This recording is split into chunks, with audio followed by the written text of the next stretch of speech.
বাংলাদেশে হঠাৎ করে এই মোহাম্মদ ইউনূস নামক ব্যক্তিটির কিসের এত জ্ঞান চৈতন্যের উদয় হলো যে হিন্দুদের সুরক্ষিত করতে হবে।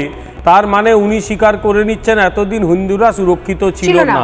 আরে হিন্দুরা তো সুরক্ষিত ছিল না, আমরা সকলেই তো জানি। হিন্দুদের সেখানে যা কাণ্ড কারখানা করা হয়েছে, মহিলাদের উপর অত্যাচার করা হয়েছে, তাদের চাকরি থেকে তাড়ানো হয়েছে, সে তো আমরা সকলেই জানি। কতজন অধ্যাপককে চাকরি থেকে তাড়ানো হয়েছে, কতজন শিক্ষককে চাকরি থেকে তাড়ানো হয়েছে, তার একটা লিস্ট আমার কাছে রয়েছে।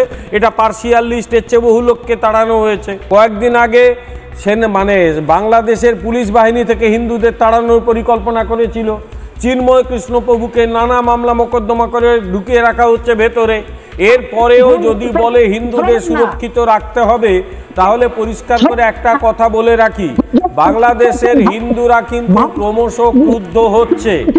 এই সাবানদল দু একজন অঙ্গবংচং এসে গলাবাজি করছে, সেটা বড় কথা নয়। বড় কথা হচ্ছে বাংলাদেশে সব মানুষকে যদি সুরক্ষা না দেয়, তাহলে তার মূল্য কিন্তু মোহাম্মদ ইউনূসকে দিতে হবে।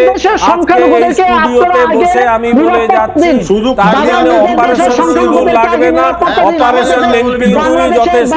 বড় ইঁদুর দরকার নেই, অপারেশন ইঁদুর তাতে সিধে হয়ে যাবে।